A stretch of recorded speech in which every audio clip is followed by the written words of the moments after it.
If there is a message for us today, I believe it is to learn to live from our heart in love. These short lessons, hopefully, will help to inspire you to live with purpose, love passionately, and inspire others. We are the change agent our world needs. I'm Helen Toews. Step into the river today with me to explore the mysteries of God. They are not hidden from us, but for us to discover. Yeah, Kathy, I really love that testimony. Love the fact that's expanding with that little person and with you in her life, and that's what we're doing. This is part 2 of mystical happenings and miracles. Kim and I felt that we just like to go a little bit further, a little bit deeper into it, and really, if anyone here, if anyone on the call tonight has anything that they would like to share, we would really love to hear it. And Kathy was just talking, just to catch everybody up, about a little girl that she had a real heart-to-heart correspondence, or communication, not correspondence, communication with last week, and it's continued into this week, and I love it because it's in her heart and it's in yours, and who knows where that kind of thing goes, right? Beautiful, absolutely beautiful. Well, welcome everybody. It is summer here in beautiful Winnipeg. So that's the weather report, and our hearts are so full. So many things are happening. I don't know about you, but I just feel like we're going from one shift to another. There's something in this season that we're in that's taking us into something it's already in us. There's nothing hidden from us. We are actually the mysteries of God in us, and they're just coming out more and more. And we'll talk about that a little bit more as well. Before we start this meeting, I just want to let you know, next week, I was really impressed by Father to do something a little bit different.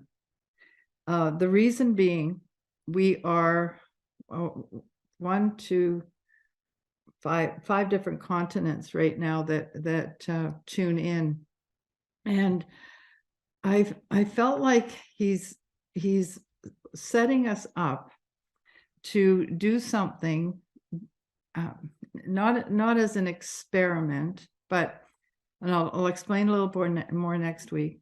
But we're learning to set our hearts, and we're learning that the capacity that we have of sending love, to send peace, to send joy, regardless of where we are on the planet. Next week, I would like to stage that for us all. We'll start there, but then I'd like to go into a global coherence.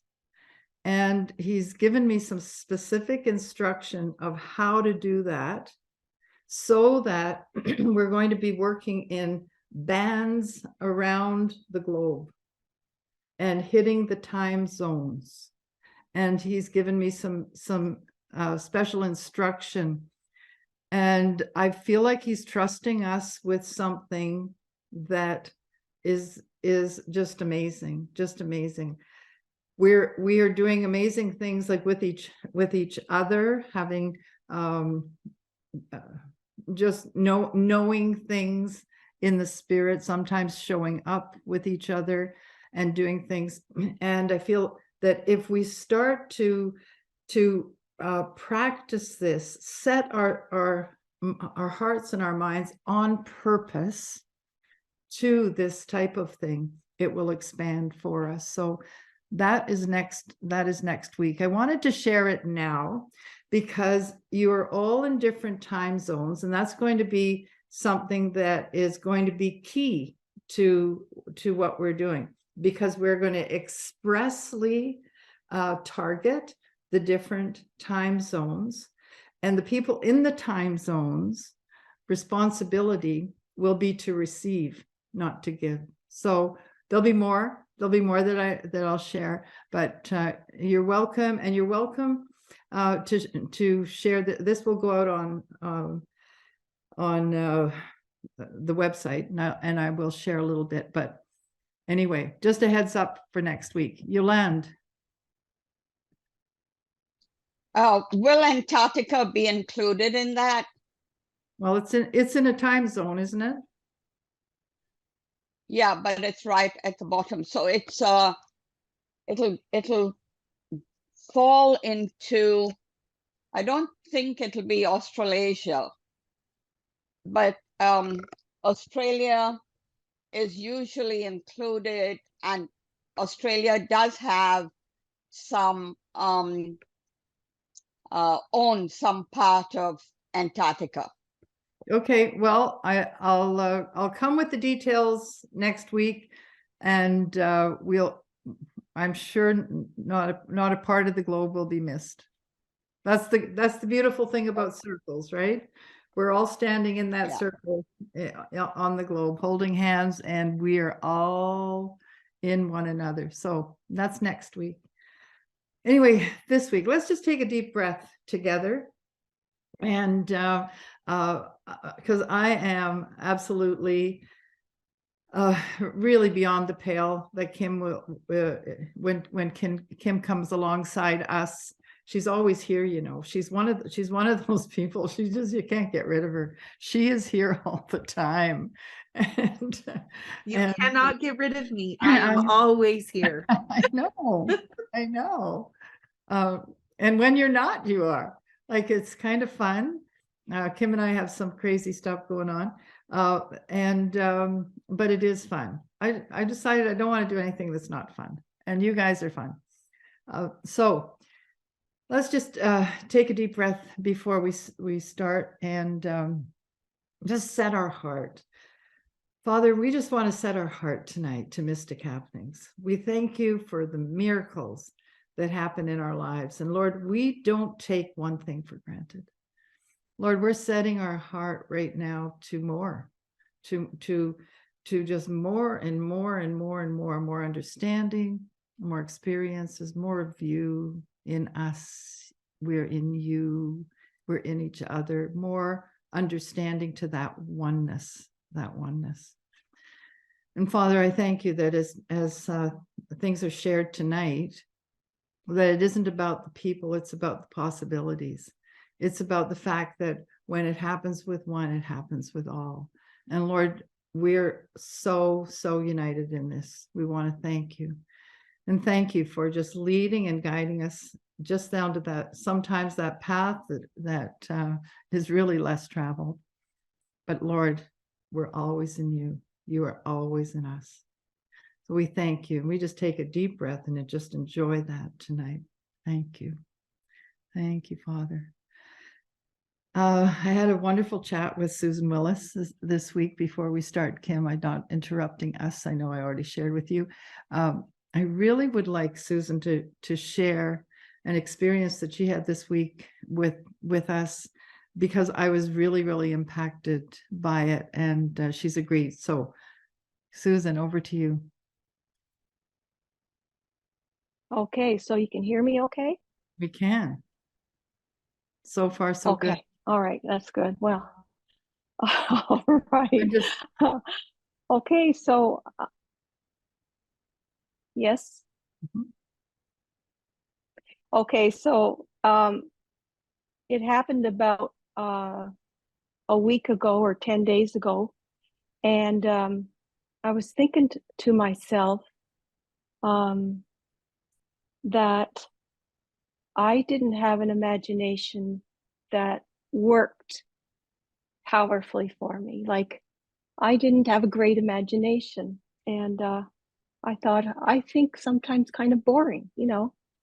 And I was going over these thoughts in my mind, and I kind of said to myself, you know, I remembered, Helen, I think I learned it from you. You said, our imagination is God. And I remembered that. And so I said, well, if my imagination is God, then I am going to fearlessly receive in my experiences. So I'm going to run with that. I'm going to run with my imagination. That is God. And I trust Him and love Him. So I was going to bed one night and I was awake and I had just laid down and I closed my eyes and I decided I would like to ascend before I went to sleep. So, I did.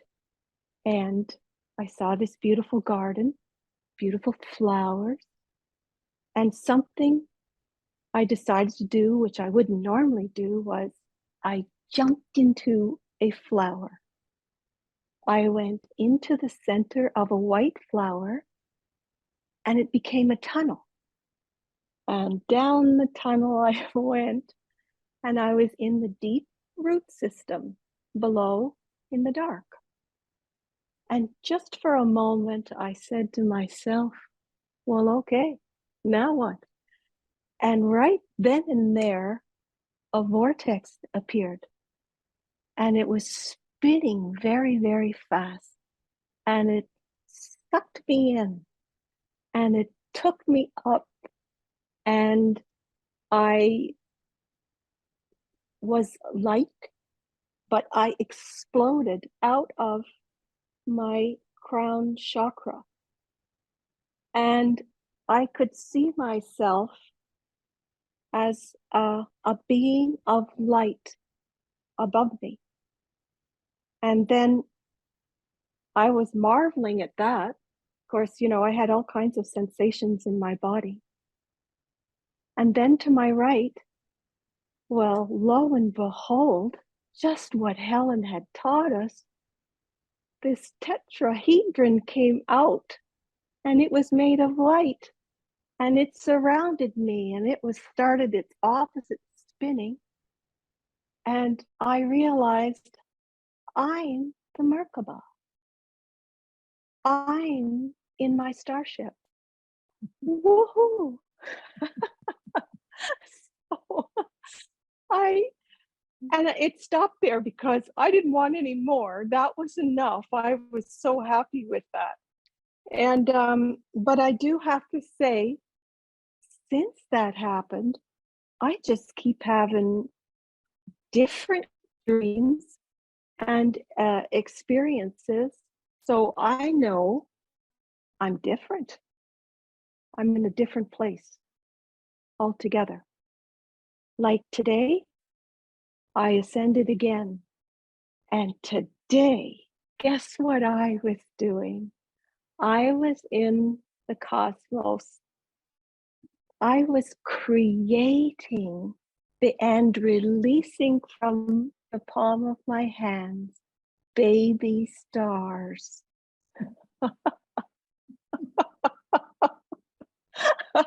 Excuse me, but wow, what an imagination.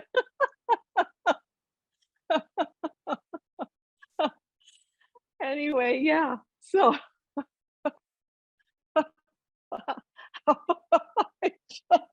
and like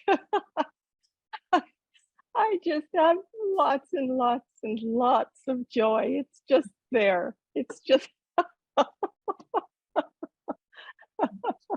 That is I what had a life in dream. the spirit looks like. Yeah. I had a dream as well. I had two back to back and very different. I was on the lake with my son in a boat, and I said, oh, look at all the logs underneath the water. That's dangerous. We better go back. We go around the point in the water, and there's my husband, and he's laying down laminate flooring for me to walk on water. I thought that was pretty cool.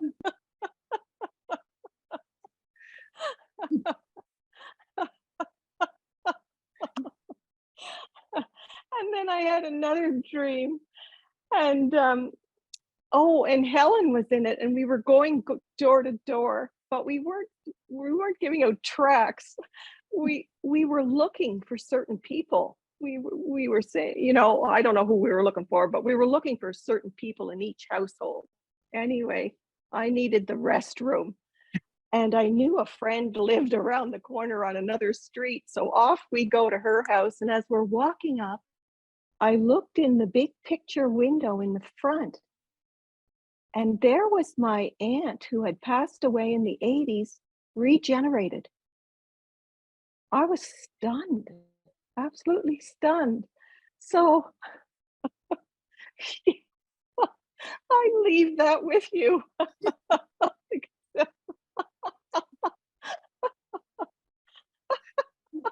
You know, so if anyone has sort of tuned into the River 474 tonight, and you think we're a bit crazy, I just like to verify that we are, and it's okay. It's okay. You know, life in the Lord, life in Him, life in God is amazing. It is absolutely amazing. And you know, if you're going to look at fruit in something and you can't see the joy, you'll have missed the whole thing, because He works so differently with every single one of us. And I just love it. I mean, Susan, I don't know if you remember a few weeks ago when this joy hit you. It's like your Merkaba has a joystick. Because you are and what the unicorn joy started it, and we were pretty undone. It's really kind of fun. I love that you shared that. I love every single bit of it. I find it really encouraging, because the fact is that we do have an amazing we have an amazing God. We have an amazing imagination, and He's saying to us, we are unlimited. And when you step into those things in your own spirit, in your own self, don't be amazed or shocked, because that's exactly, he'll take us into that place where He speaks directly to us. And I have no idea about ant or doors or door to door or anything like that in the dream. That's not what we're about tonight. That'd be fun actually to ask Him about, but it's all Him. The thing is, it's all Him. And what a more fun place to live than going into the television where somebody else has written the script. You get to write the script with Him and enjoy the journey. So thank you, Susan. Thank you so much. Just love that. Just love it. Tim, I know you loved it. Oh my gosh, on so many levels, I'm just loving it. I mean, to tell you what, that is what life in the Spirit looks like, feels like, tastes like, smells like. Yeah. And releasing baby stars, that's just perfect. Yeah. That's just perfect. And the amazing part is you will always know them, and they will always know you. Well, you know, well, you know, I have to say, in doing that, in being in that experience of releasing these baby stars, I was like a little child. I felt like a little child. I felt actually, I knew Father was watching me. He was watching me go through this new experience and creating this, and He was pleased. He was getting so much pleasure and joy from watching this me branch out and this whole new life. Yes. Yeah, that's right. I probably could have said that better, but yeah, I think you know what I mean. So I did feel very childlike. There was like an innocence and a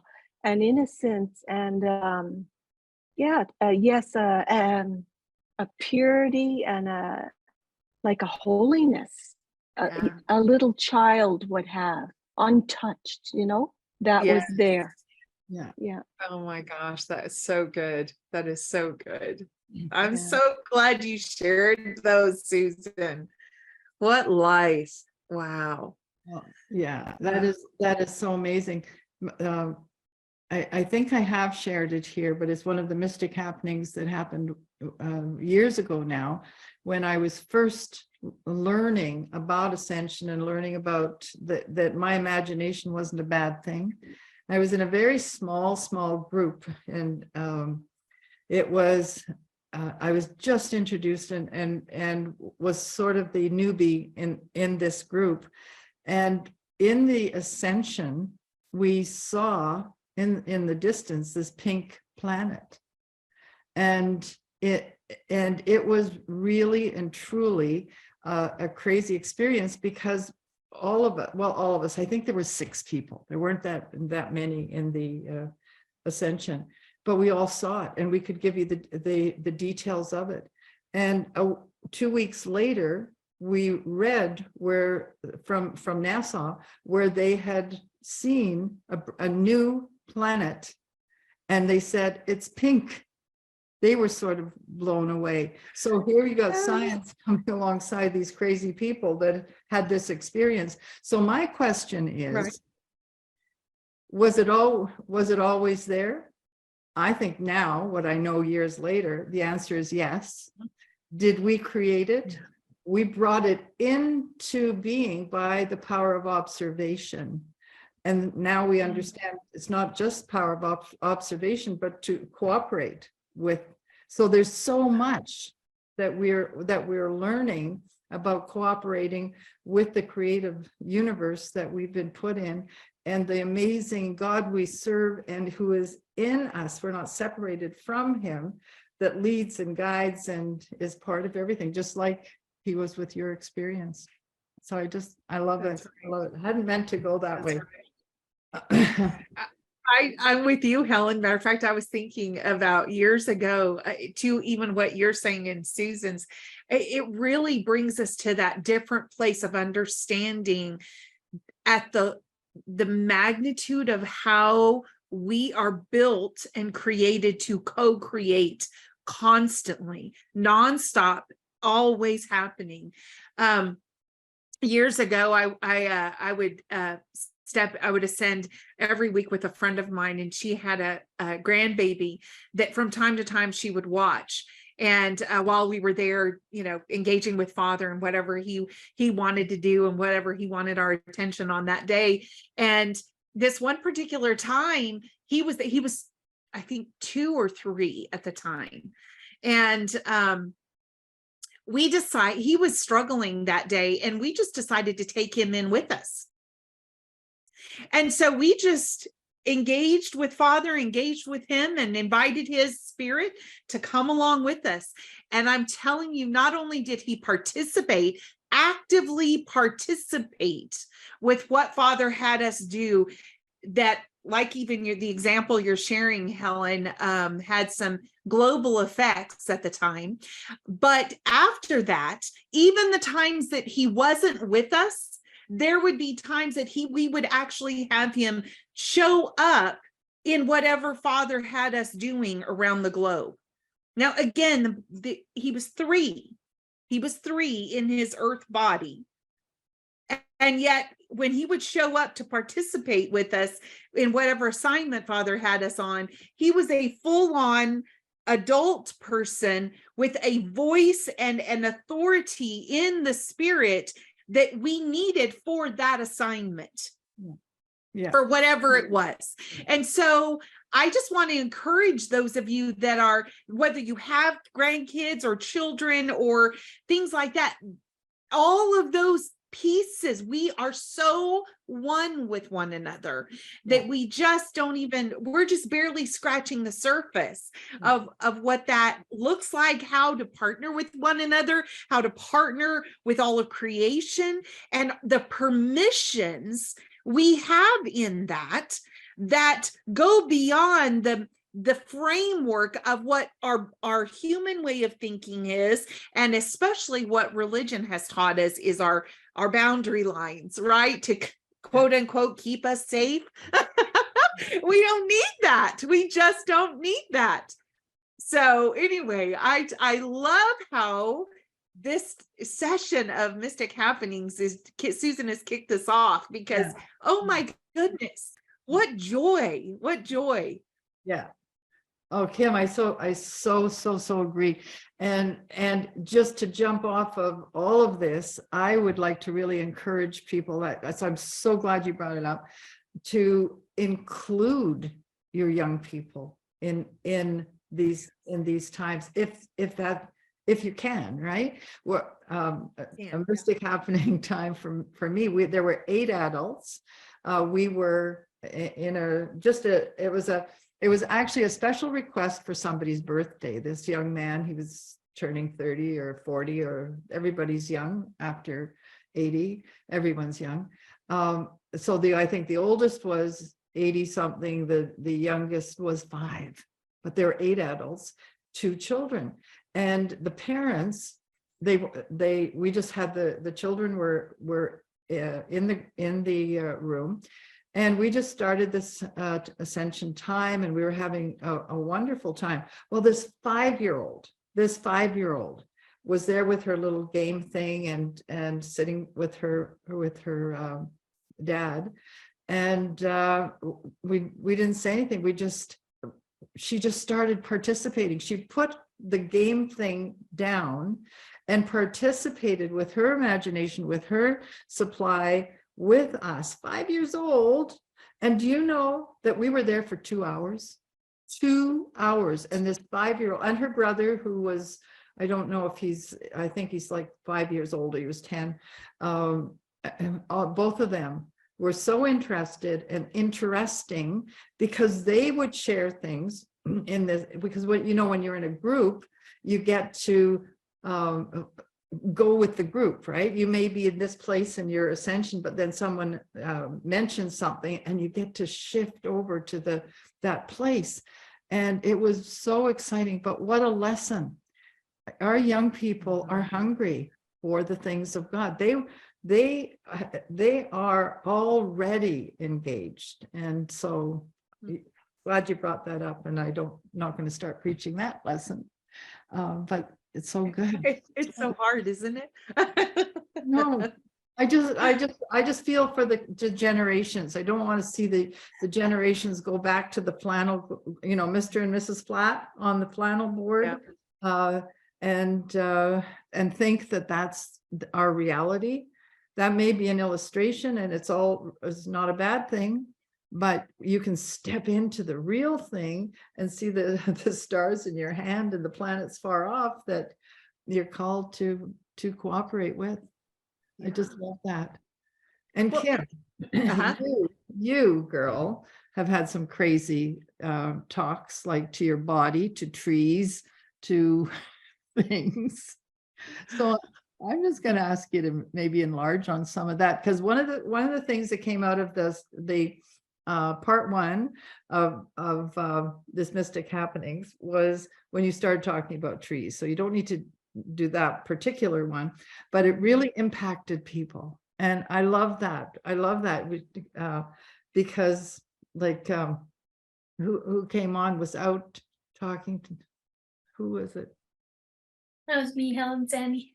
Oh, that's right. Sandy, she started this out. Right. She kickstarted that in our chat time. Yeah. Well, no one walks in love like Sandy. She's amazing. So I'm not surprised that trees would talk back to her. Right. But could you share a little bit? I know a little bit of your testimony about you talking to your body, never mind trees. Can you jump into that? Sure. So I was so thankful that Father actually, before my accident, I had actually had an encounter. I think I've shared this encounter with you guys before. I was in a meeting, and during this particular ascension, my body said, I want to be glorified as well. Please don't leave me behind. And it was an absolutely different voice than any other. I knew immediately who it was, just like as if I were to hear Helen's voice, I would know it was her. And and I just have to say, y'all, it wasn't about our human way of thinking of how to care for and do all of the right things for our body. Okay, so let that go, because that wasn't the point of the conversation. Now, I'm sure that all plays into it, but my body was actually inviting me into a relationship with it that I didn't realize, one, that I didn't have, and two, that was actually a conversation that I could physically say, and I don't know, I don't even know how to say what I'm trying to say here. So fast forward, we bought a new house. We were remodeling it. I was walking in. I did not realize that the ramps had been moved for the steps that go up to the front door. And I had my hands full of groceries. I tripped and fell. And mind you, I had fallen for whatever reason. I had been falling just randomly for the probably 7 years prior to this. Like I would trip over something and fall, or there would be times I'd be walking and just trip and fall. And I never could figure out why. This time I tripped and fell. And from what I understand, my orthopedic surgeon said my hip was actually already had fractured because of the number of falls I had had. And I broke my hip. And my son and my husband were here, our youngest son, and my son had to carry me into the house because my leg was not working. It was literally hanging. And so I go to the hospital, and I'm in the hospital for a couple of days before they did surgery. Well, the doctor had come in one afternoon, late afternoon, early evening, to tell me the next day they were going to replace my hip, and they were going to this was going to be the process, and all that stuff. And so I'm listening because that's what the doctor's saying needs to happen. And it's so interesting, y'all. There was not one moment in time, period, that I ever was worried or what is going on, or all of your normal, like, what is happening and why me conversations. I just did not even, that was not part of my world. It just isn't part of my world. And so anyway, the doctor leaves the hospital room, and I'm laying there, and I'm not really falling asleep, but the lights were out. My friend that was staying with me in the hospital was there. She was asleep. And suddenly I heard my body say, "Can we have a conversation about this?" And I went, "Well, yeah, absolutely. What are your thoughts about it?" And my body said, "I would like for you to repair the hip, do not replace it." And I thought to myself, is that even possible? I mean, now, again, this is a different voice. This was not, Kim contemplating. I know what that is. This is a different voice. And a voice, the sound of my body's voice in even bringing that topic up of, I would like for you to repair it rather than replace it, was almost like, that's what we're going to do. That's, even though you, Kim, have not contemplated that in your head, I'm telling you, that's the avenue. And so let's go that way. It was just so confidently settled in the heart of my body. And so I thought, okay, I need to have a conversation with the surgeon in the morning. And so that next morning, the surgeon came in, and I said, he's talking about, how are we doing? We ready? Blah, blah, blah. And I said, okay, can I call a timeout for a second?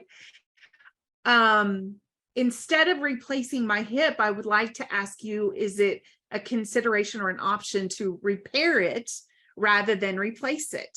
And when I said that, he got the funniest look on his face, like, what are you talking about? That's not, and he said, you do understand that's not the easy route. And I said, okay, but can we have a discussion about it? Is it doable?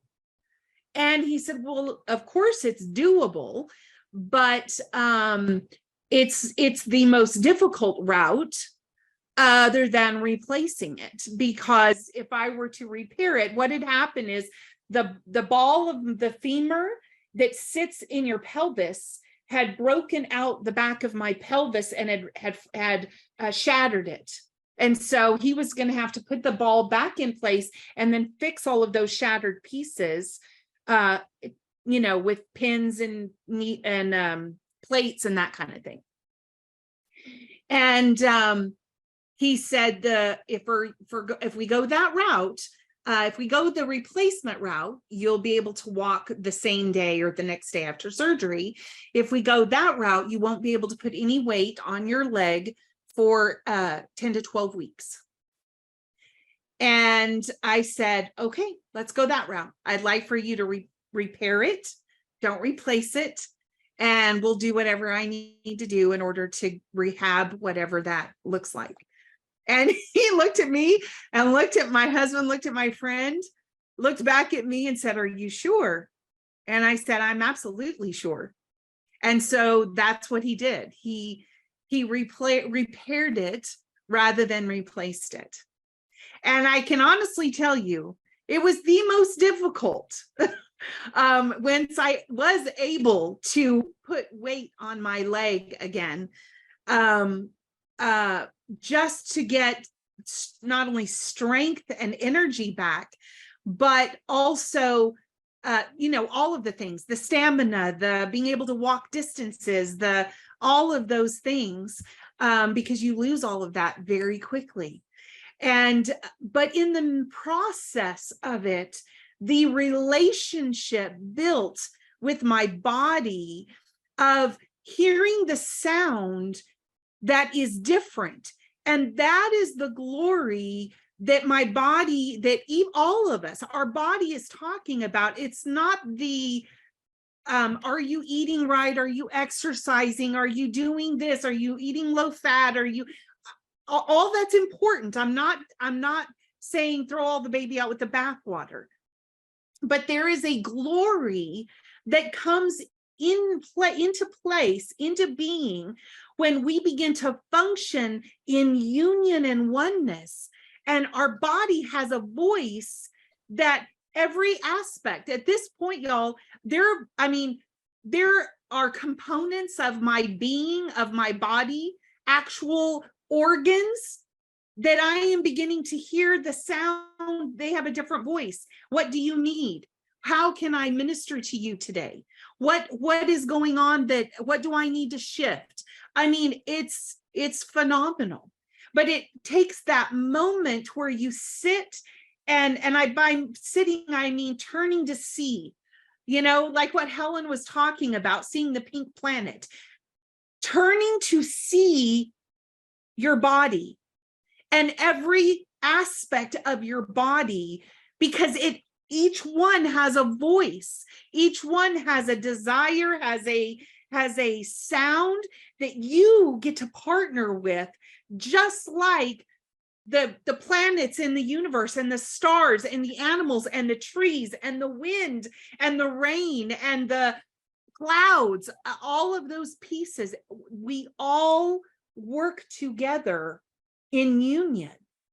And so that was just such a beautiful education and an openness for relationship that I wasn't expecting. Oh, definitely didn't expect it to come about that way. But oh my gosh, the magnitude of that has just been phenomenal for me in my life. So just going to read, Kathy Boschman just said to everyone, wow. Kathy, I know. It's Mind blowing. I was looking for that little emoji with the guy with the brain that exploding, like, wow. Penny actually wrote something. Can I just read what Penny wrote? Mhm. She wrote, and just think of all the cells and their pieces in the communication as a whole of your body as a community that would have been taken out of the picture had you had them removed. That's right. Amen. Amen. Right? Right. I mean, that's exactly, that is the depth of the attention that we get to look at and engage with, that just, That's I right. mean, talk about joy. That's right. I love, I just want to hit on, I love the testimony, absolutely love the testimony, because I don't think I've heard as brilliant a testimony of the reality that you are not your body, but you are, that your body does have a voice. Your soul has a voice. Your spirit has a voice. Father has a voice in us. And in all of it, we are one. And we haven't even explored yet, which we may be doing soon, explored yet. Yes. And I don't even want to bring it up because I don't want to cause separation. I don't want your voice to be out there, or, because it is all part of the oneness. And I think it's such a magnificent lesson in taking a deep breath and actually speaking to your body, because they will speak back to you. Listen, listen. Yeah, listen. Wow. Samantha? If you don't mind, can I share a quick testimony as well? Kim, I really appreciate you sharing your testimony. That gives me courage to share my testimony. Actually, I heard my voice, my body talking to me as well.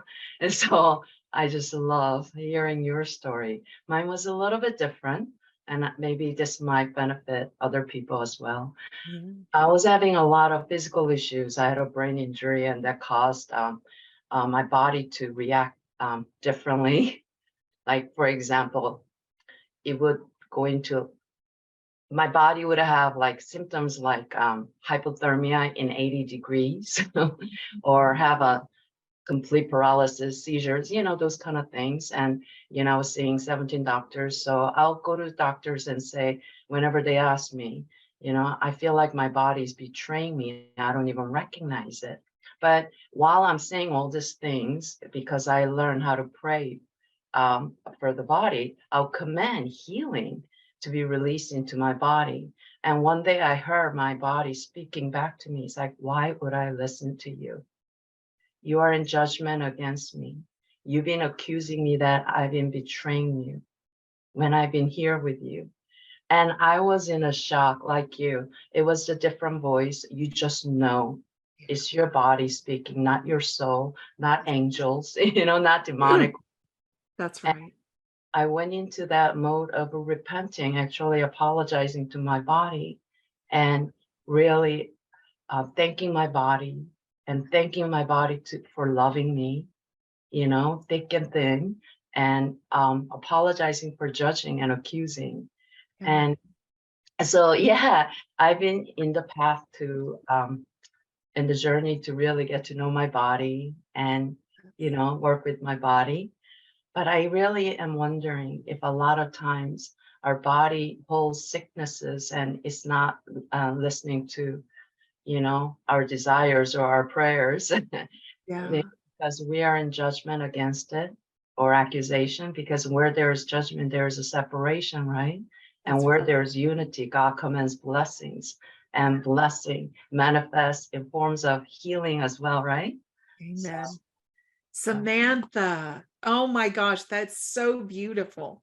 That is so beautiful. It's interesting because years ago, to what you're saying, I had suffered from migraines from the time I was a small child. And the Lord completely miraculously healed me one Sunday morning as my mom and another lady were singing over me, completely just healed me of migraines. And a couple of years later, I had made a comment about, now, mind you, I had not had this experience with my body and understanding that voice. I was speaking about my migraines. And I had said it during this conversation for several times. And out of the blue, I heard this voice. At the time, I attributed it to Holy Spirit. And then years later, after having the I want to be glorified conversation with my body, I was like, that was you.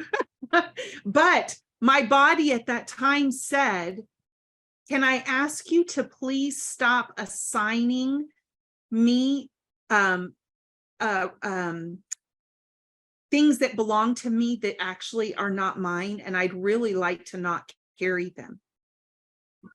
And I went, oh my gosh, that's brilliant.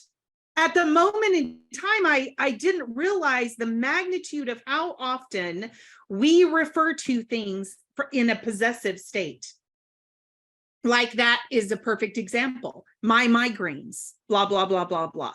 And I mean, it arrested me right then and there.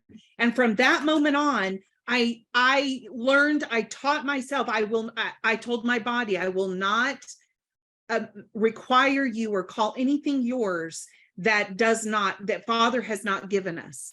And so anything, any structure in the earth that man says, and we want to just by habit call it mine, I am not going to take on that identity, because it is not from Father. It's not what he looks like. And so I love the testimony you share, because it's so powerful of that reality of our identity, our body's identity. Like what you're talking about. That is just so beautiful, Samantha. So beautiful. Yeah. Wow, thank you for the encouragement. Wow. But fascinating about you saying our body has an identity. I didn't think of it that way, but thank you. Wow. Yeah. Different perspective. Absolutely. Yeah. It is so good. And I think that one of the reasons we hand our bodies over to a medical system is because we aren't doing this. We aren't relating to it in an objective manner. Number one. Number two, we're finding out that love matters. That, we are to love this vehicle, this body, this carbon that we have for this temporary time on Earth, and it is so wonderfully made. It is absolutely wonderfully made, and we need to align our thinking with that reality. And I also believe nothing's impossible. My most dramatic testimony, other than the fact, Kim, I can really identify with falling, except for me, it's tripping. My father, ever since I was a little girl, he said, I used to walk in front of Helen and rub off with an eraser and rub off anything that there might be a pencil line that she could trip over.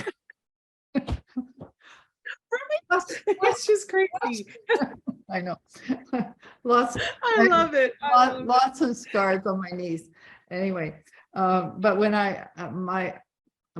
my dramatic thing with my body came when I was around 30, so that's a couple of years ago, and I as you all know, that I was a runner. I loved running. I still love that. Just that, I can watch the chariots of the gods running, exhilarating. But I came to a place where I couldn't run because I had injured my back, and I had injured it by I was traveling and I had grabbed my suitcase, and because I'm Superwoman, I don't know what I thought. The suitcase was heavier than me, and I did something to my back. Ended up for many weeks in traction in the hospital, and ended up with surgery. After the surgery, the doctor told me that I could not.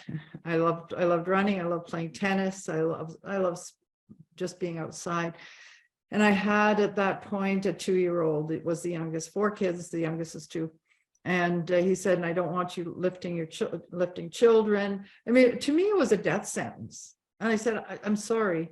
I am sorry. I appreciate everything you've done. You've taken it as far as you can." And back then, that's all I knew. But I knew God in the middle of it. I knew God in the midst of it would change. And I was speaking to my body. I wasn't in the same kind of the thing that you're sharing right now. My body wasn't speaking back. But I would speak over. I would speak health over my body. That's where I was. And but I could not walk with great delight, let alone run. And I know I've shared this before, that well, one day, about 3 weeks after that surgery, that I heard Father's voice. He said, "Now go for a run." And I wasn't medically sound or allowed to by their standards. And I ran for the first kilometer, or to those of you in miles, not quite a mile, in kilometer. And I was in extreme pain. And I thought, am I hearing right?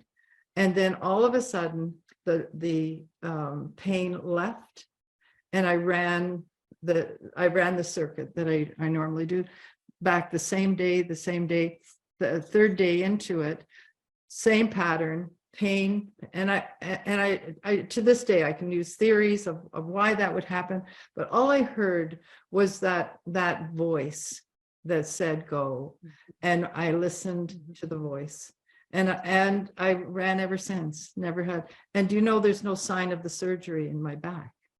So he was able to or had any, and that's over 50 years ago now. Like that's pretty hot. So listen to your body, listen to the voice, go with you, and with your intuition as well, right? Let's so such good things. And what, Eddie, why don't you are you there? Oh no, he's not, because he's off the. I'm going to tell Eddie's story for those of you that don't know. He's got his there he is. You can't. What? Which story are you? Your finger. Can you hear me? Yeah, because we're saying Okay. nothing's impossible. I would love to share that, because There you go. a shed fell on my finger and I lost my finger, but Helen didn't know about it. She just knew I was in pain, and my hand was covered in blood. So she took me to the hospital, and speaking about voices, she heard a voice and I heard the same voice. The doctor said, I have to amputate a little more of the finger because I have to pull the skin around it and make it look nice and stuff like this. And so, okay, that was what was going to happen. And when we went home, I heard another voice, Helen, saying, "If you lost a finger, the doctor said you lost your finger. Where is it?" And I'm going, oh dear. So I had to go climb underneath the shed, jack it up. And I said, here it is. And there was the finger with the nail and everything. And that's fine. So then I was in a lot of pain, and she said, so which option are you going to take? I'm going, like I only have one option. The doctor said he's going to let it heal a little bit and then he's going to amputate the rest to make it nice and round. And she said, you have two options. And I said, what are they? And she said, go with the doctor or go with God. And I went, okay, let's go with God. So I heard her voice, and since you're talking about a voice, I heard her pray, and she said the word restoration. I'm going, we're not talking about restoration, we're talking about healing. And so when she finished, I said, Helen, restoration, like, you know, I'm trying to tell her what the dictionary says. Restoration means means the replacement of the finger. And I have the finger right here. And so how, you know, it's not going to be replaced. And she always tells me not to make it long, but I took the finger and I glued it onto a little willow stick so that if somebody asked me what was wrong with my hand, with my bandaged hand, I'd say I lost my finger, and they'd say, well, you lost your finger. And I said, oh no, here it is. And I'd pull it out of my pocket and show them. And they just went, some were grossed out and others weren't. And then my dear wife one day found it on top of the fridge and she was grossed out and she said, Ed, get rid of that finger. So I got rid of the finger, and I'll make it short now. I got a little needle or a little sliver poked out of the finger, and I'm trying to play with it, and it really hurt. And she said it might be a nail, and it was like it was a really small and sharp. And then the next week we took the bandage off, and it was a little longer and it was a little wider, and it was sticking out of my finger.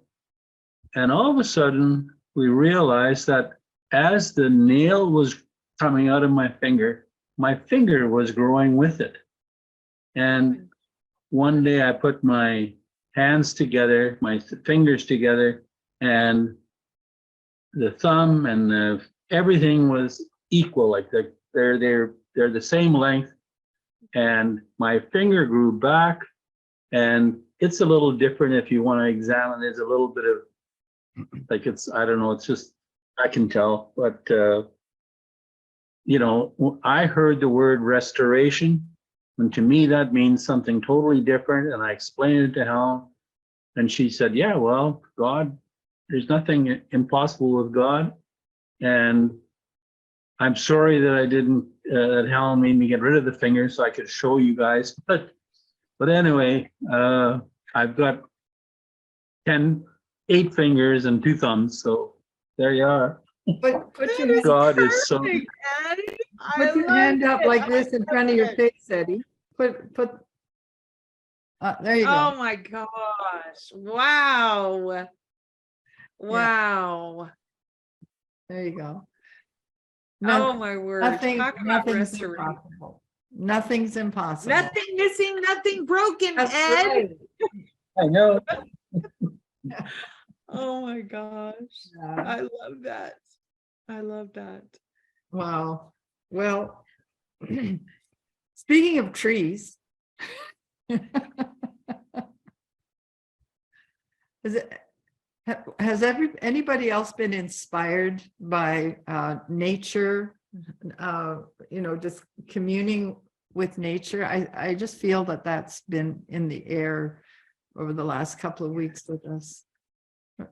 Yes, yes. I'm going to let you talk. I've got I think Gina will branch out though. right. Grown. I've got another testimony about that. Maybe this will inspire somebody else to share. I'd always wanted to go to Jackson Hole, Wyoming. It just looked like one of the most perfect places.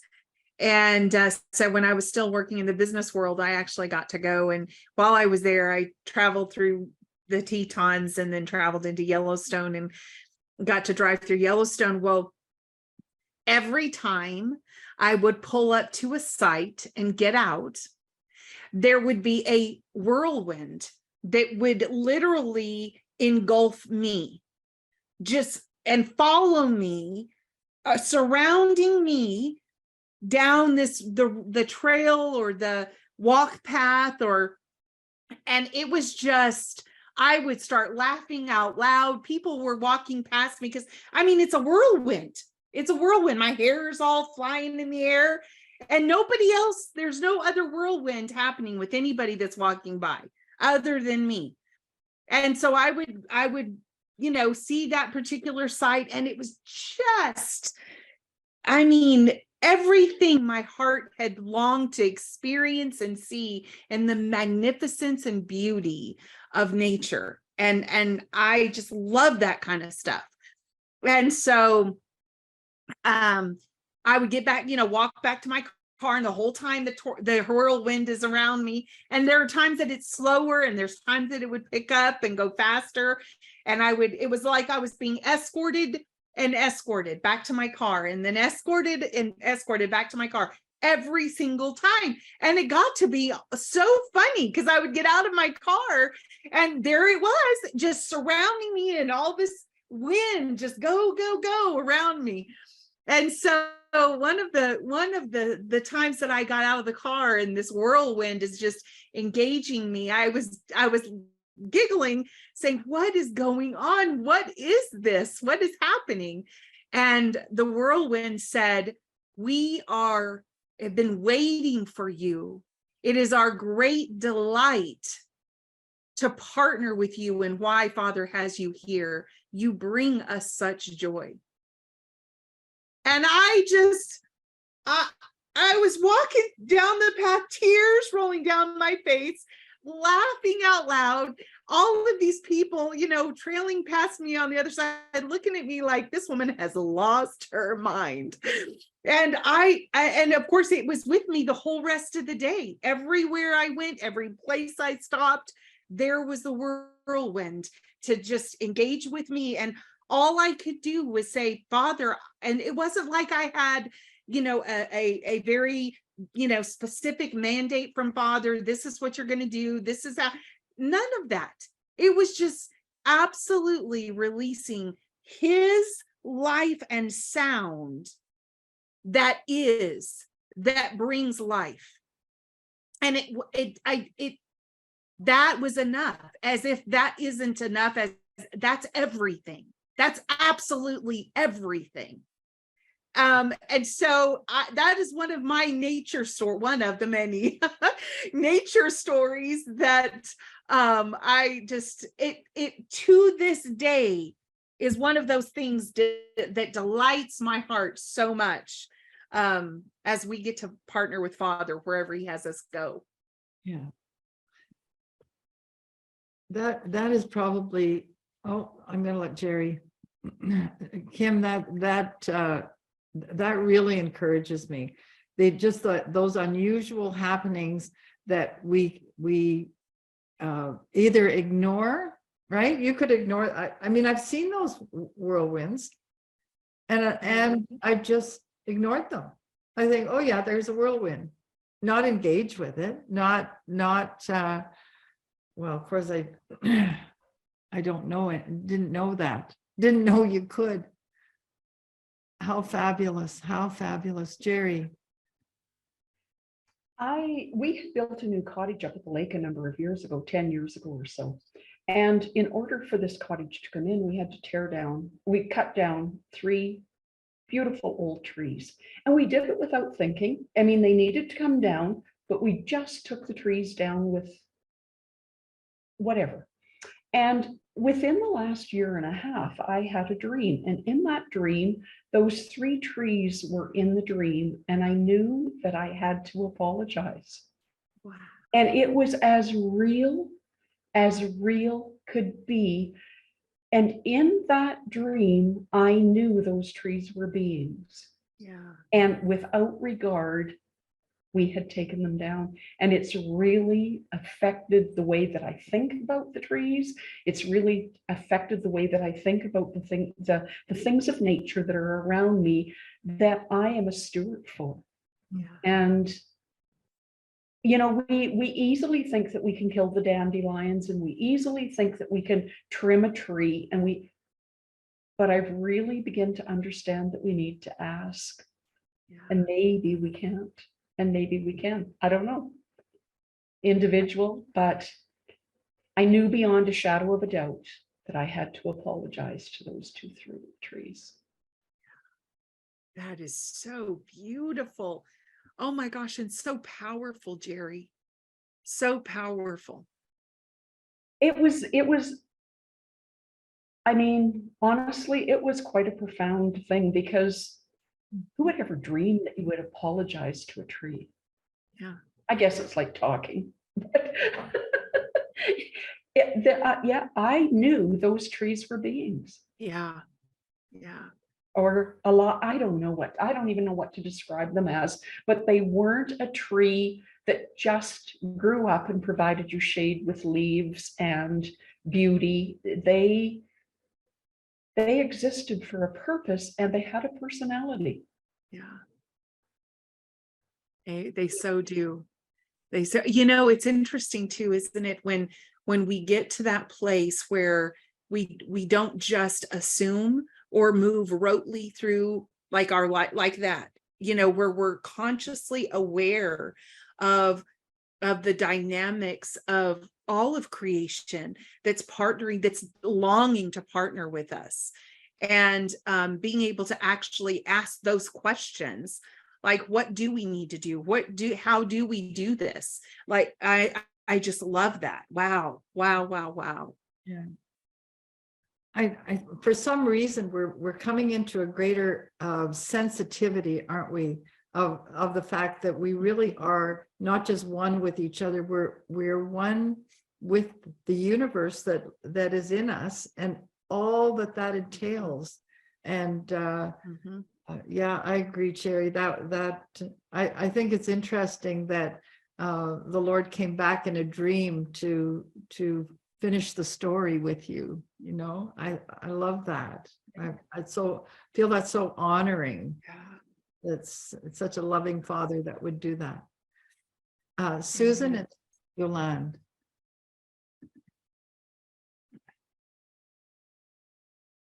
Where are you, darling? Yeah. I just wanted to share, I've had a kind of this is the third year of well, it started out, we have in my backyard down below the porch. I sit on the back porch for my quiet time whenever the weather is, whenever it's the earliest, warmest time I can get out there. That's where I have my quiet time.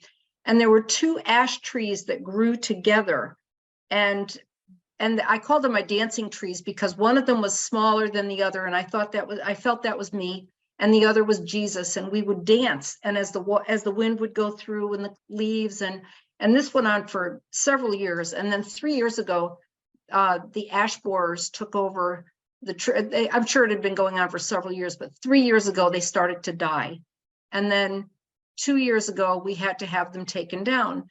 And I grieved before they came down, and then I grieved after they came down. And last summer was the first that was taken out, the beginning of last summer. So last summer was the first summer I didn't see them come to leaf and then lose their leaves. And this year, of course, in the spring, I've been missing them.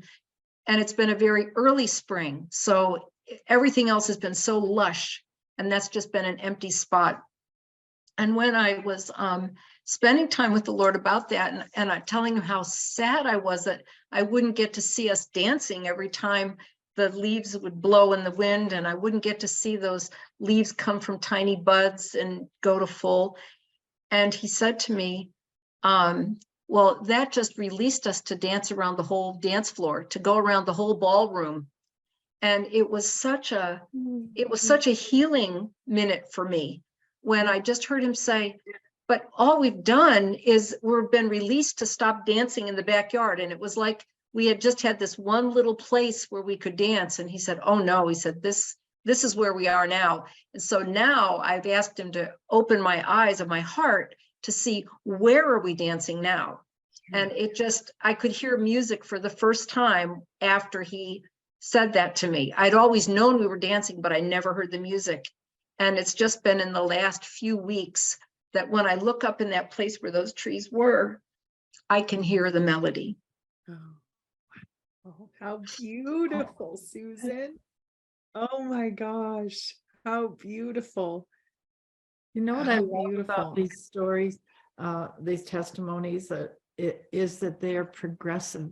Like Jerry's, the cutting down the trees, and then later on, you're given a dream. And here, Susan, you've had these lovely experiences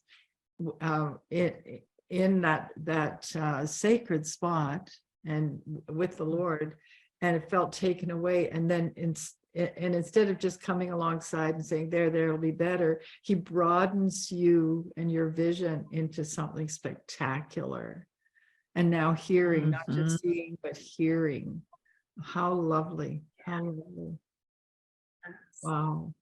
It really made such an impact, because I had just been studying some about how the first manifestation of the body was when Christ was slain before the foundation of the world. And the second manifestation of the body was when the body of creation was created. And then the third, when Adam was created from the essence of creation. And so I thought, this is just me reconnecting with that manifestation of the body in creation.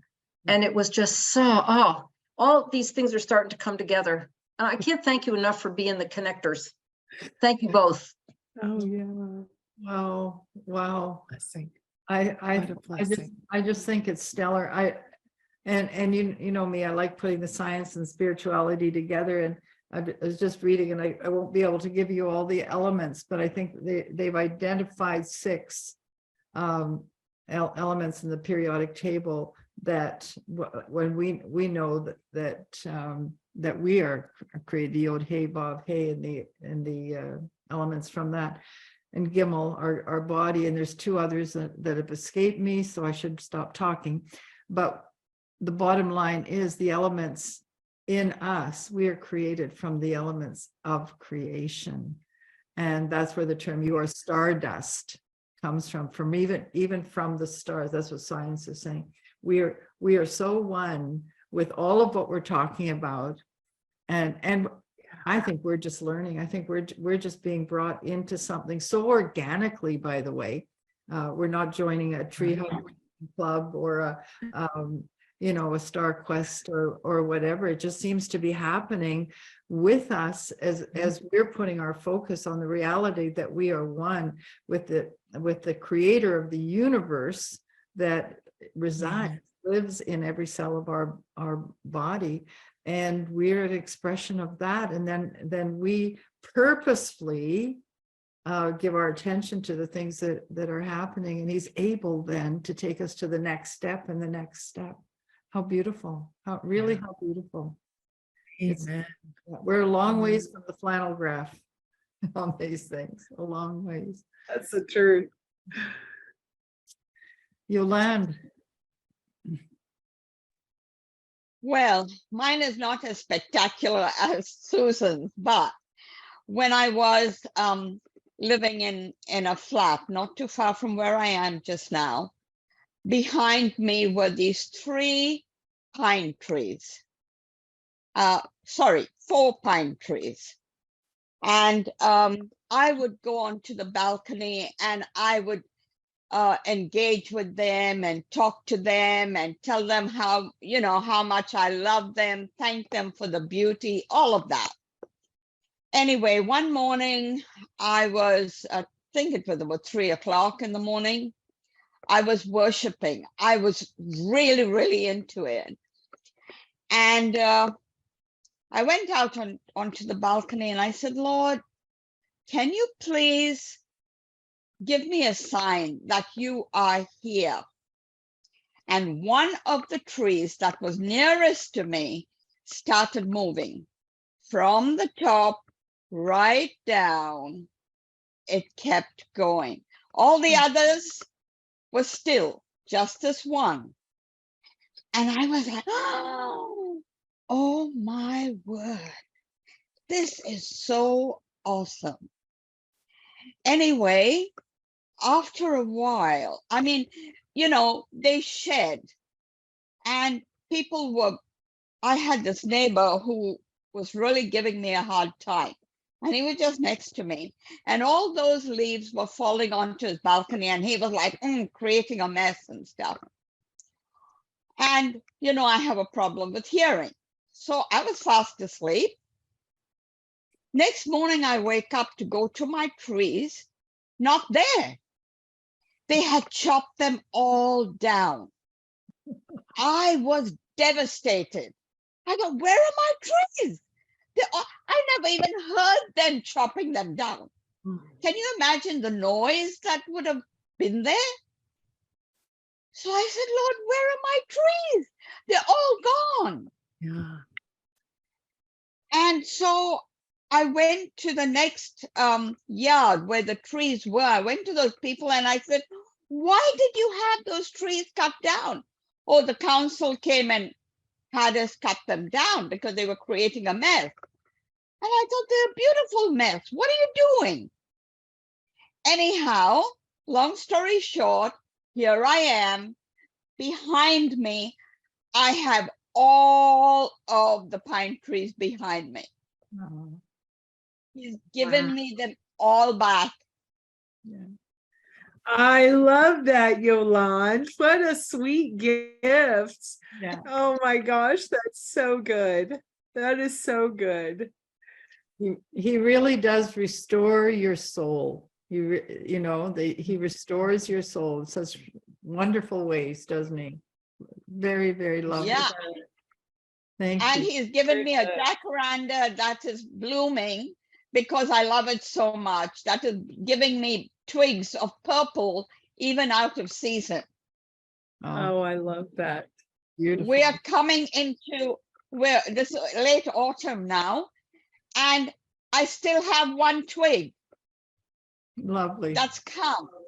Lovely, lovely. Thank you for sharing that. Serena, and then the Plank family. Okay, mine is, I just want to share this, which happened to me like a few months ago. I have my back, behind my back, so the weeds grows. So my friend comes once in a while and he put the poison on those weeds.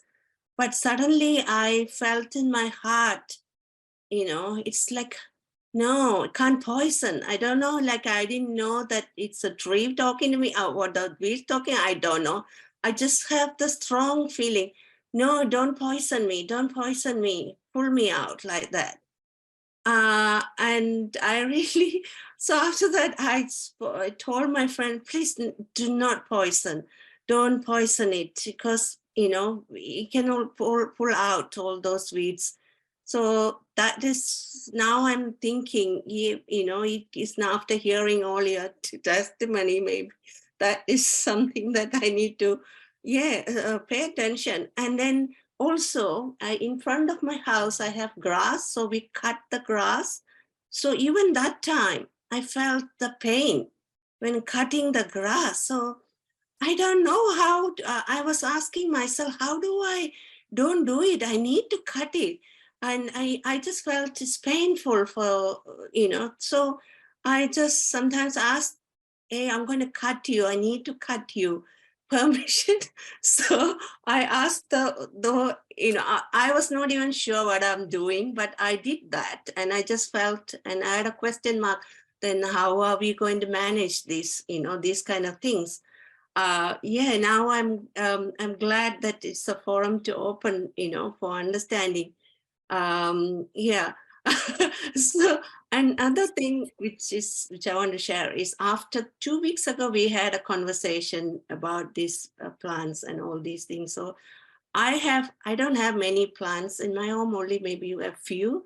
And then recently, when I had one of the aloe vera plants was in the pot, another one. I have not been paying attention to it. So after our talk, it really struck me, wow, I'm not loving them. And it's almost died. It's almost died, and I'm just not paying attention to it. I just left it there.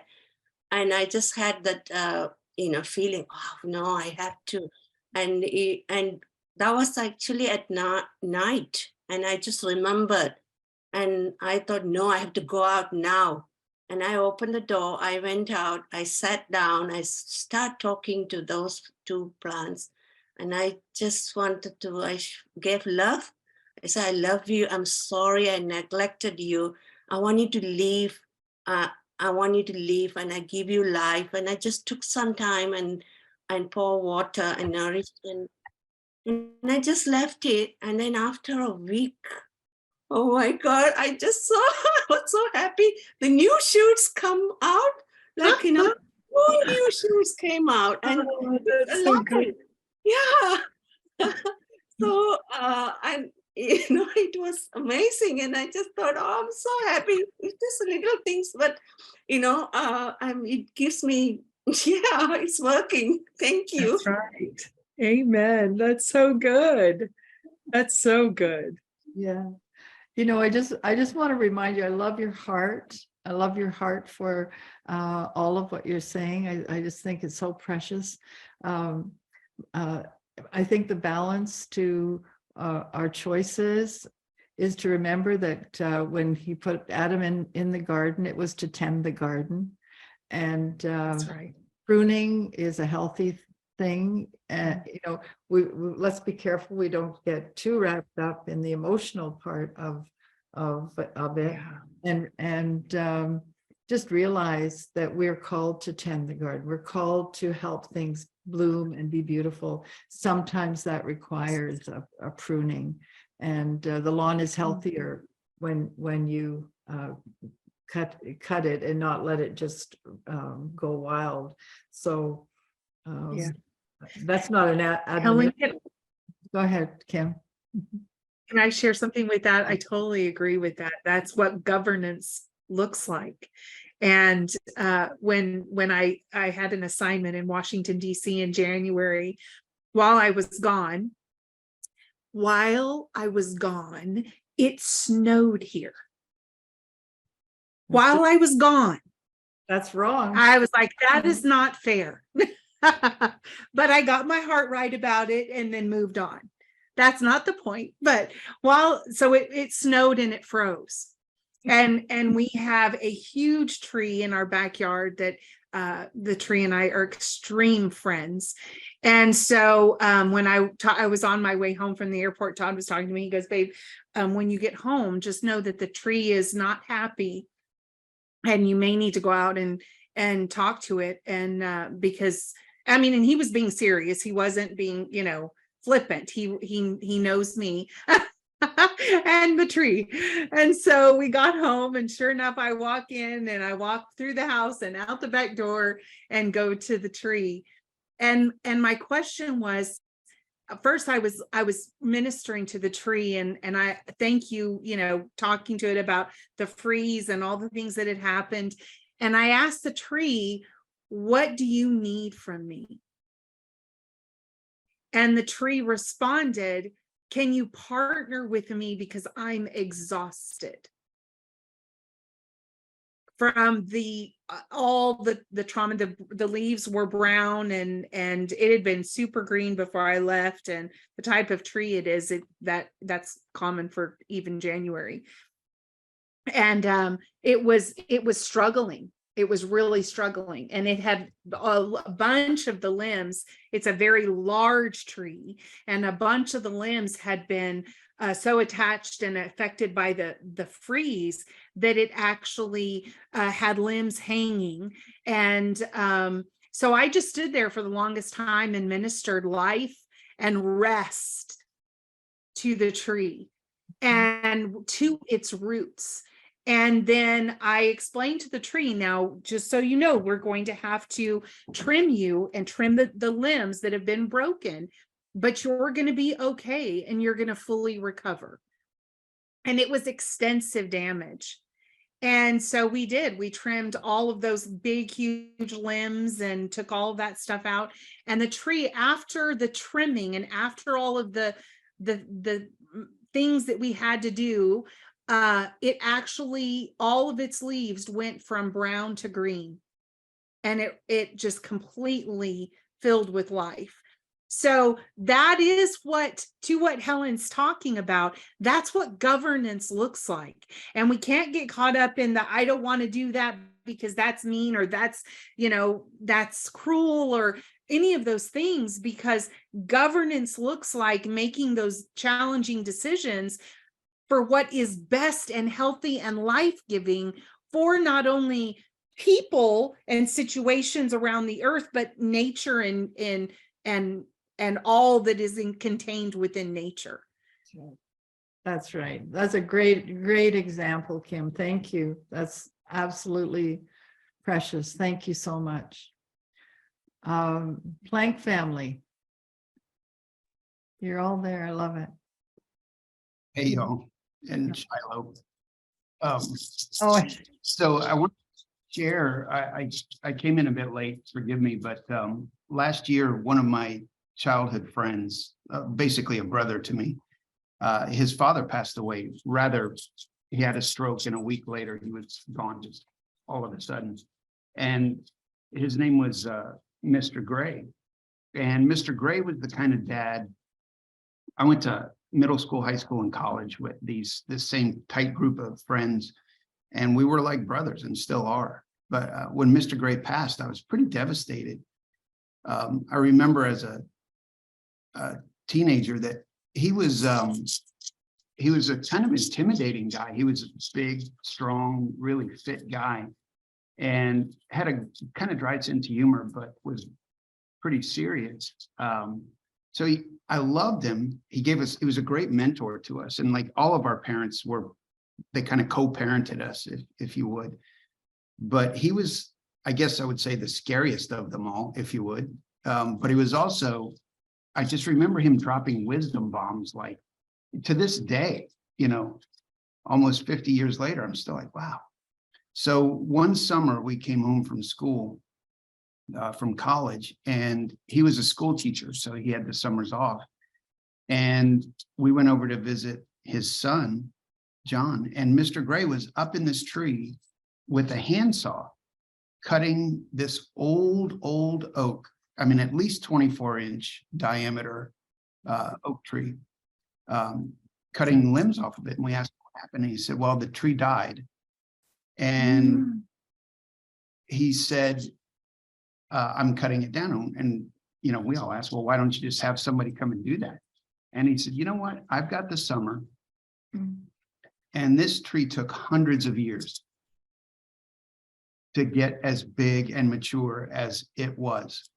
And he said, if that tree can take 100 or more years to get that big, I can take my summer to put it to rest in pieces. And so he did it to honor the tree. And, I remember being something teen going, wow, I would be so bored. That's going to take him forever. But to this day, I remember that just like it was yesterday. And so when Mr. Gray passed away last year, here's the connection, by the way. When Mr. Gray passed away last year, I reached out to my buddy John and just gave condolences. But I had a dream where Elizabeth and Jen and I had rented a cabin in the woods. And there was actually a tree that I was leaning a fence post on at the rental, just trying to clean it up. And up this dirt road, it was a very remote cabin, come walking these two people. And it was Mr. Gray and an older man who looked like him. And I had never met the older man. In fact, in real life, I never met Mr. Gray's father. They grew up in Michigan. And in the dream, Mr. Gray came walking up and he said, this is my father. I know you never met him, but he told me his name. And we came inside and I was just so excited. I was just in tears of joy getting to spend this time with Mr. Gray again. And we were talking and I was introducing him to Elizabeth. She knew Mr. Gray, but I was introducing Mr. Gray Sr. to my family. And I can't remember all the details, but he was telling us something that we needed to do. It was important for us. And I actually acted on that. He actually told me how to invest some money, and I actually did that after I woke up. But Mr. Gray's dad was telling me stories about Mr. Gray when he was young. And he said when he was at the University of Michigan, and he was in the ROTC, the Air Force actually wanted him to become a pilot. He had a Habsburg chin. I don't know if you know what that is. It's the royal families have it, but his chin was too big for the oxygen mask to be a pilot. So the Air Force paid for his surgery, and they wanted him to be a physicist and an engineer. And I remember Mr. Gray Sr. was telling me that about Mr. Gray. And he said, but Mr. Gray chose to spend his life seeding into others. And so I had this dream and I woke up from it, and it was so real. I was still crying when I woke up, just tears of joy of that special time together. And so I called John, my buddy, and I told him about it. It was actually his grandfather's real name. And that story about him being in college was actually true. That actually did happen, and I had never known it growing up. So through trees, we have this 3-4 generations now with John's son. But what stood out to me so much was how Mr. Gray cared about the environment and cared about the planet before any of us did in the 80s. You know, we were still probably littering. I've always loved trees, but anyway, I'm not sure if you all see the connection as clearly as I do. But really, it was that dream and coming back and reminding me of that tree in the woods, and actually watching Mr. Gray, who I had all this respect for and kind of held in this awe and reverence, watching his father have so much pride over him and told me things about him that John didn't even know that actually were true. Wow, amazing. Oh my gosh, that's amazing. Do you honestly, Todd, as you were telling that encounter, I saw that the sound of that tree is the cabin. Oh, that wow. you met in, and those two men are part of your cloud of witnesses. That is the place you will continually meet with them. That wasn't just the first and only time. That's going to continue to happen at that cabin, because the tree also has his voice is part of the sound that is being released to you in your life. Oh, that's amazing. Yeah. That's amazing. Yeah. Well, now to say that, he actually told me to invest in a blockchain company, and by name, and I found it. It's a real company. I found it. It's a penny stock. So nobody's invest. If it takes off, we'll come and buy a cabin next to you all, Helen and Ed. But I do remember full circle. Our son Connor actually comes home tonight, and in 4 weeks he starts his internship at a blockchain company doing cybersecurity work for them. Incredible. Wow. Incredible. Yeah. When you start talking the story of the oak tree and the man, I felt myself tearing up. It felt so profound to me.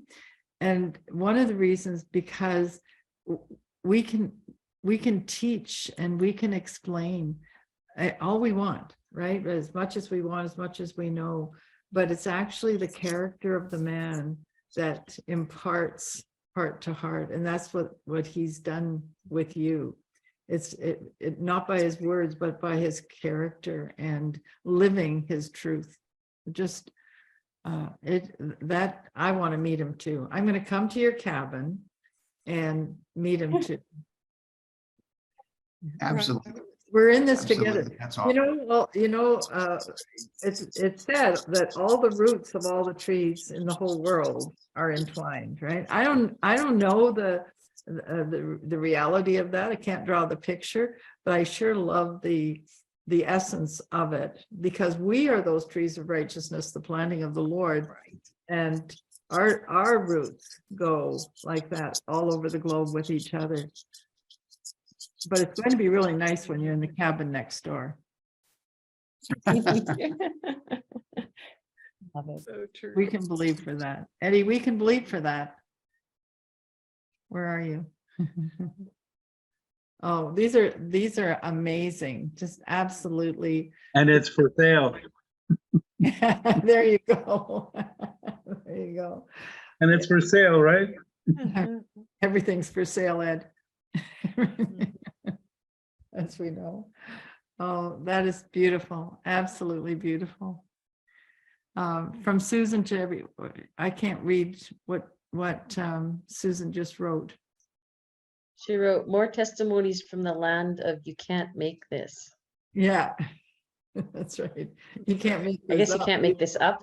Yeah. Yeah. Can't make this up. I know. I am so delighted actually at everyone's participation tonight and share and bringing your supply and sharing, because I am so convinced the expansion of they seem silly in some ways. I'm sure there's people that will listen to this and saying, goodness me, and maybe change channels.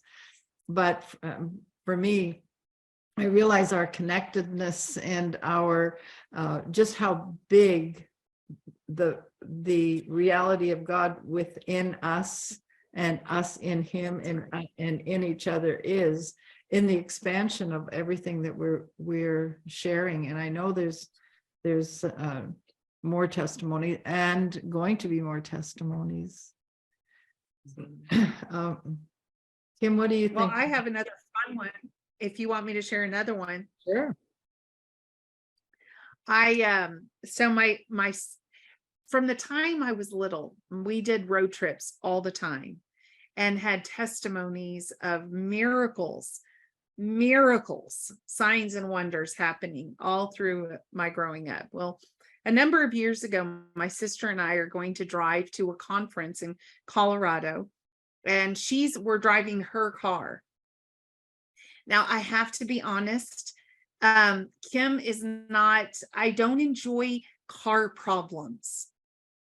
I don't know about anybody else, but I just don't really, anyway. So we're driving along and it's dark, and suddenly the electricity starts waning. The lights on the car, our headlights start dimming. All of the interior lights start dimming, and we're in the middle of nowhere, in the middle of Texas, nowhere. And so we get to this little town, little T90 town, and we pull into a gas station, pull to a pump, and her car completely stops working. Everything shuts down. And we don't know what the problem is. We're sitting there, we're on the phone with all of our, husbands, finding out this is where we're at, and what we don't know what's going on. It's just the two of us. It's one of those things you want to open the hood and look at it, but you don't even know what you're looking at, kind of thing, right? And so about that time, we're sitting inside the car, just, okay, Father, what do we do? Trying to figure out a plan. And out of the blue drives up this man in this truck, drives right up to our car and says, are you all okay? Are you having a problem? Can I help you? Now, we're not out of the car. We don't have the hood up. Nothing about us sitting at the gas pump gives you any thought that there's a problem. But this man drives up and asks us if everything's okay. He had just gotten off of work. His name was Michael, and wanted to make sure that we were all right. And we said, we don't know what's wrong with our car. We can't, it stopped. We pulled in, it stopped working. We've tried turning it back on. We cannot get it turned on. We don't know what's wrong. And he said, well, if I can either try to push you, or if we can get your car back on, maybe we can get it towed. There's a mechanic that I know that's open still. He's open for another like 30 minutes or something like that, just right around the corner, just a little ways away. And we can maybe get your car towed there, and maybe he can look at it and figure out what the problem is. And so we were, making phone calls. Can we get a tow truck? Couldn't get a hold of a tow truck, left several messages, and we're sitting there waiting. And sister and I decided, you know what, let's just try it one more time and see if we can get it started. Turned it over, started it right up, followed Michael to the mechanic.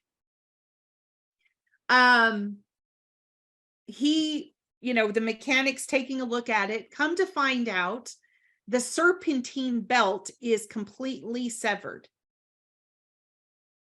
And it should not, according to the mechanic, should not have even started in order for us to get it to the mechanic shop. But it did. And then Michael proceeds to tell me, well, because of course it's like, I don't know, it was late. I think it was close to 7 or 7:30, 8 o'clock by that point, maybe a little later. I can't remember the exact time, but it was dark. And there was a hotel that his friend owned right down the road from the mechanic shop. And he said, I can take you there. And I don't know if she has a room. I don't know at this time. She had one room left. And Michael dropped us off and disappeared. And so we're there and get the hotel. We stay the night. We work out all the details. The next morning, we're trying to figure out how the next largest city, because there's no Uber, there's no taxi. It's a tiny little town. And Lubbock was about 45-ish minutes away from us. And so we find if we can get to the Lubbock airport, we can maybe rent a car to get to Colorado. Well, there's no Uber, there's no taxi, and definitely none that will take you 45 minutes from one little town to all the way to Lubbock. And so we've got our suitcases and we're walking across the train tracks for 2 or 3 blocks to the mechanic's shop. And we're sitting outside on this bench and we're just laughing at one another at the magnitude of all of the things, all of the components that Father has put into play just to show us his glory on just crazy levels. Well, come to find out, the lady calls, the hotel owner calls my cell phone, and she has a friend, an acquaintance that lives in Lubbock that is willing to drive to this little town 45 minutes away to pick us up, to drive us back to Lubbock, to take us to the airport. So we make that trip. And of course, my sister's car is all, worked out, and they're going to have it picked up and all that. We get to the airport at Lubbock, and no one will rent us a car because we did not fly in. And we needed to be flown. We need to fly in order to rent a car from the car rental places at the airport. And so we're standing there and we're like, okay, Father, how do you want to work this one out? Because literally every car rental that we went to right down the row, everybody said, no, I'm sorry, we can't rent you a car. And so we're standing there and we're like, okay, well, Father's going to figure it out. We're just going to wait. And so suddenly, out of the blue, as we're standing there, just waiting, we're not praying, we're not binding and loosing, we're not doing anything other than, we're just going to wait. Timing is everything. Suddenly, around the corner, this man comes and he goes, "Man, excuse me, were you the 2 ladies that were looking to rent a car?" And I said, "Yes, that's us." And he said, well, my employee told me that you all were looking to rent a car, and our normal policy is that we do not rent cars to anyone unless you've flown in, but I'm going to go ahead and rent a car to you all. That way you can get on your way and get to wherever you need to get to. And so we walk over, he rents us the car, and we get in, and away we go. We get to the conference, and of course I told Nancy and Shannon and all the different folks that were there, the speakers, what had happened. Well, unbeknownst to us, someone wrote us a check for all the refund of all the expenses from renting the car, the Uber, the lady that drove us, and part of the mechanical expenses for my sister's car, the vast majority of them, for her serpentine belt to be repaired.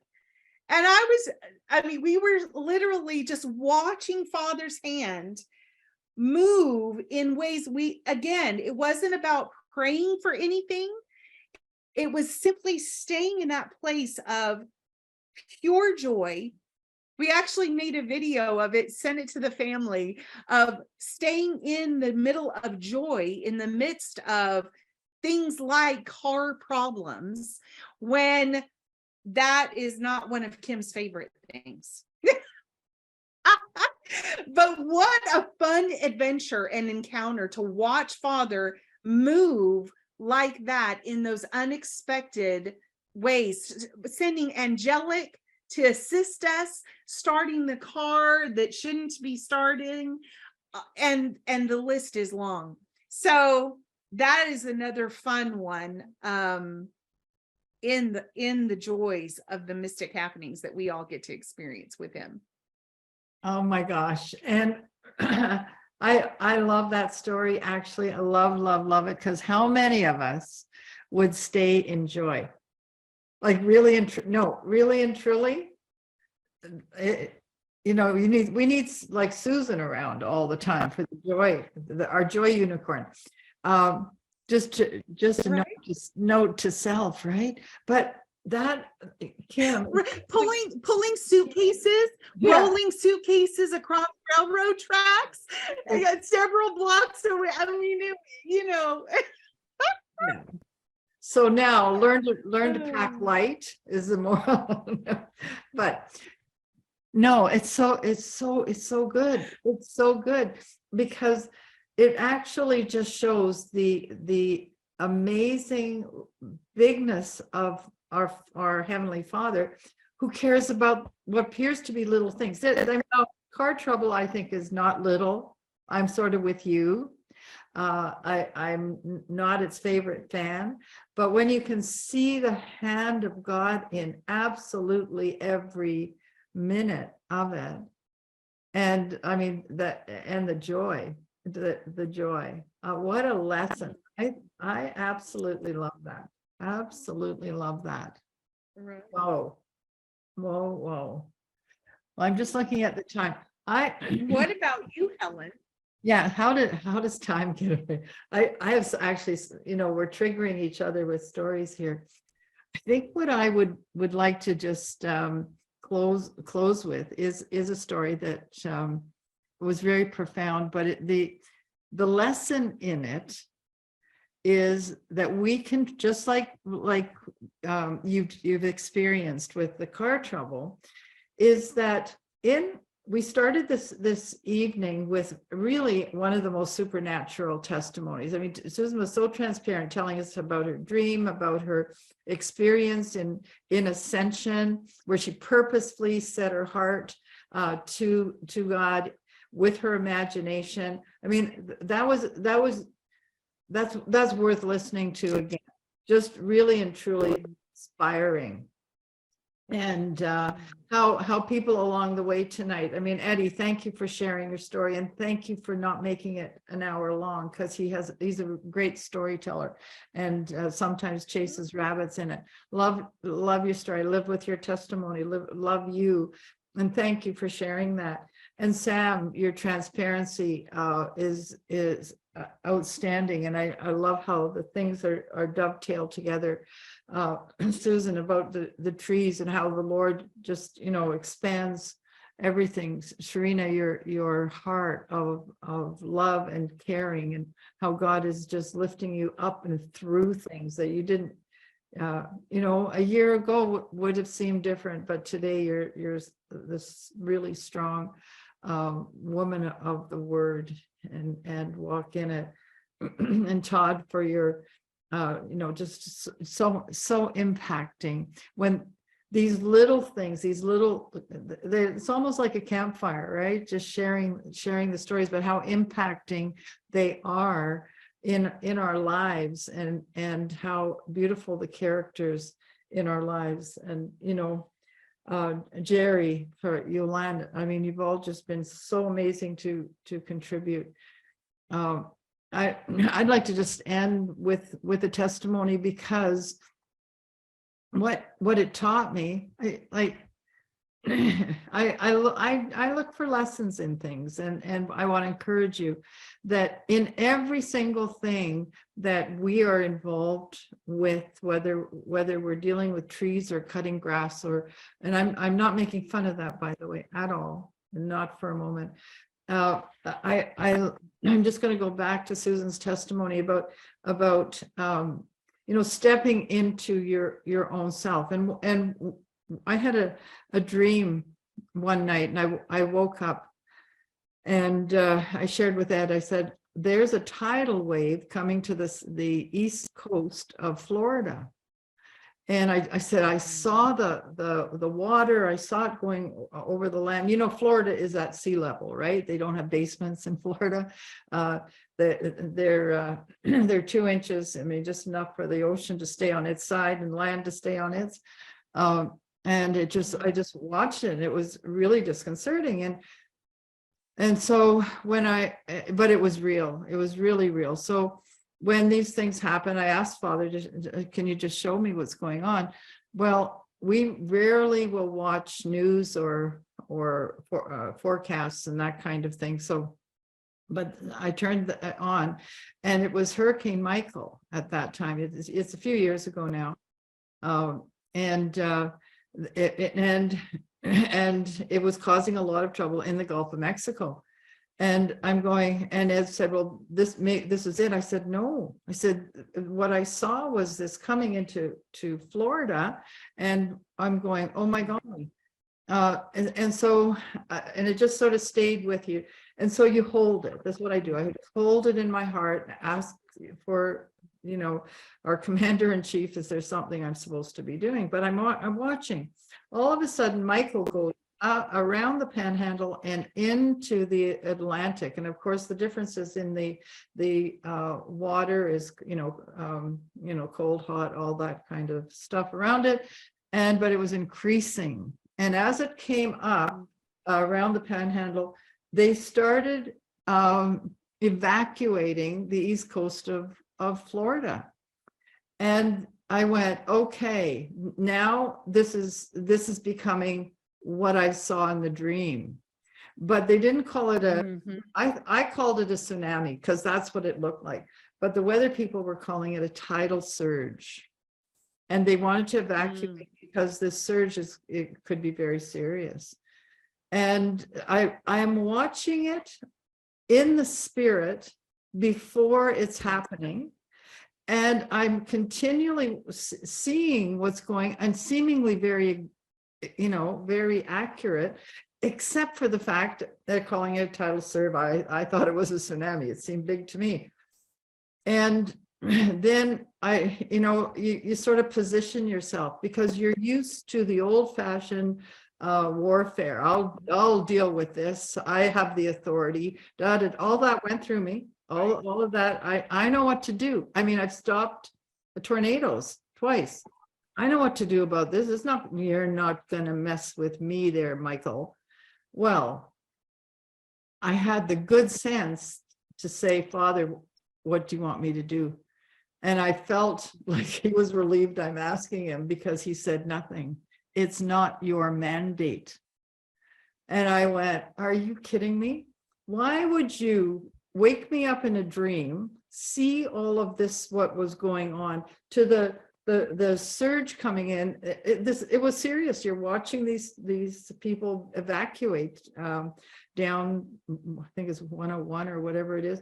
Anyway, and he said, no, it's not your mandate. It's not my assignment.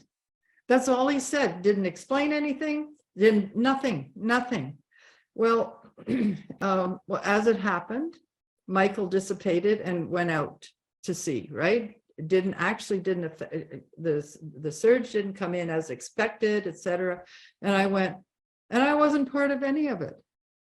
So now you think maybe my ego's in the way, right? Well, it was. He said, but I had the good sense of not doing anything. So then a month later, I go down to one of the, what do you call it? Quantum series that Nancy was holding in Colorado, not Colorado, in Missouri.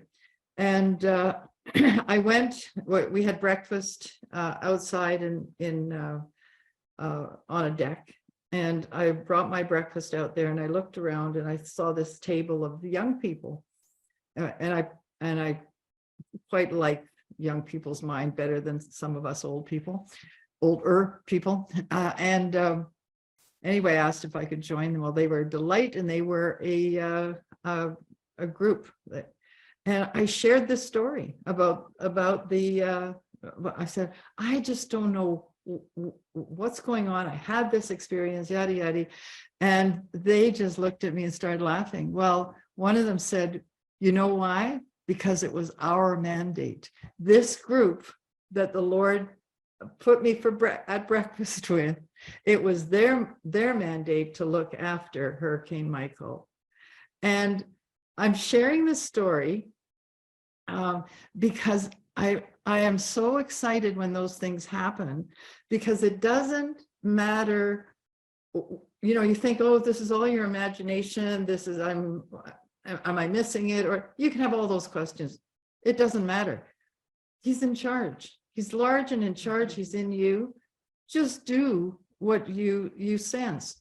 Because even if I had, got out the heavy artillery and ranted and raved at the storm, it wouldn't have done anything. So better I should just be obedient and let it go, because he's in charge.